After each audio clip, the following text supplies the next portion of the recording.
It talks about Albert Einstein. Albert Einstein made a statement. He says that I'm not interested in the phenomenon or that phenomenon. Einstein had said earlier in his life, I want to know the thoughts of God. The rest are mere details. But as he lay there dying in the Princeton hospital, he must have understood that these were secrets that God was clearly keen to hang on to. You know what the secret is? Love. Love. Love.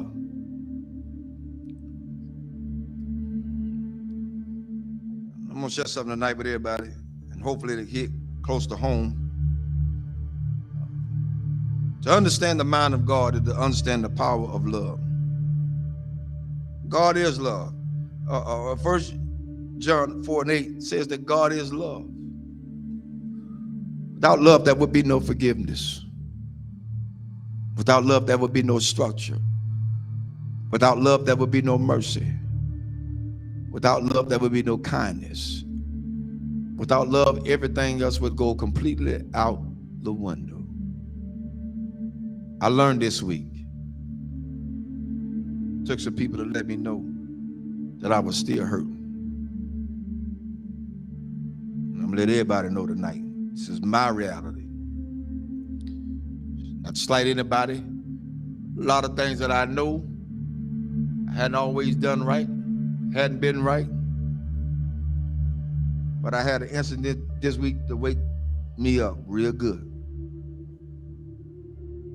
At certain points, we can give our children what we didn't have so much until we forget about teaching them structure. This week, I learned at some point you won't be respected. And that's for everybody.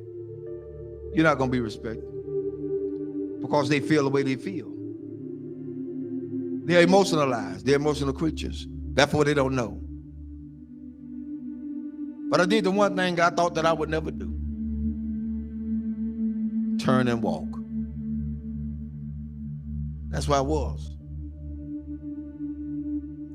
But I found out that I had a whole halo of hurt that I'd never been released from.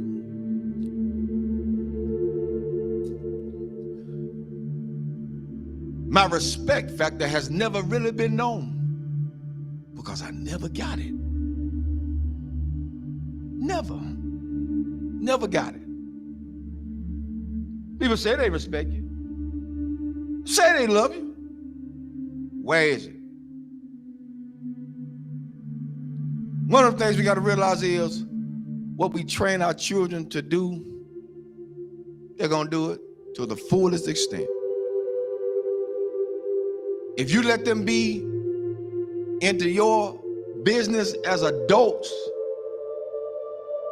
then they're going to have all rights and privileges to say what they want to say, not knowing the outcome of what could be. But I learned something. Even though I went through all that hurt and I'm still hurting, that's all right. I don't mind it. I'm going to go through this thing. I'm going to go through it. Because at this point, I don't owe nobody nothing. I owe God himself. For me, I did what I needed to do and walked away. I did what I had to do and walk away. And it ain't easy. It ain't easy trying to do right and you still get damaged. It ain't easy. God help me tonight. It is not easy. It is not easy to be in a place and feel like you're trapped. Because even when you do good, evil is always present. So you have to face the fact. That's why I said a lot of times, I've told people, and I still tell people today, don't hold me up as no God. Because I'm going to fall. And I'm going to make you fall. Don't hold me as no God. I'm going to make some decisions that folk just is not going to like. I'm going to turn over some chairs and some tables that people are not going to even be able to imagine that, whoa, the Reverend did that. Oh, yes, because I'm human. I'm human. I'm human. One thing I learned from all this is that you don't have to stay where you're not welcome. Thirdly, I ain't studying nothing nobody say. I came in this world alone. I'm gonna die alone. So you got to stand for yourself. I'm teaching my children that now, and I'm teaching them that from a distance right now. Because what could have happened didn't. And I love all of them. I love everybody. I love everybody. But there comes a point in your life you got to let go.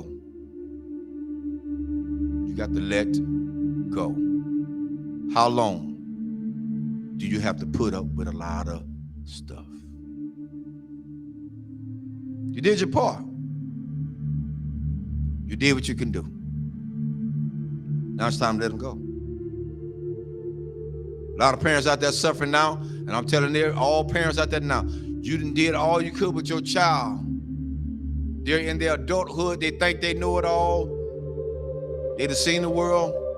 They got more sense than you. Let them go. Release them in the Lord's hand. If you get in the way, you get in the way of God's hand. Get out the way. Because whatever God got for them, that's what he's going to get. Well, that's how it is. Children shouldn't be involved in the parents' business.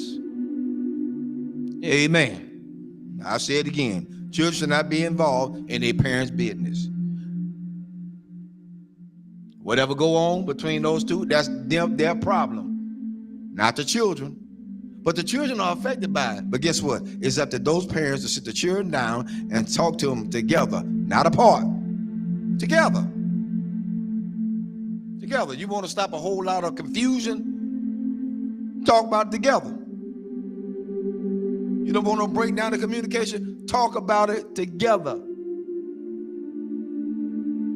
At this point for me going forward, that's what we're going to do. And if they can't do that,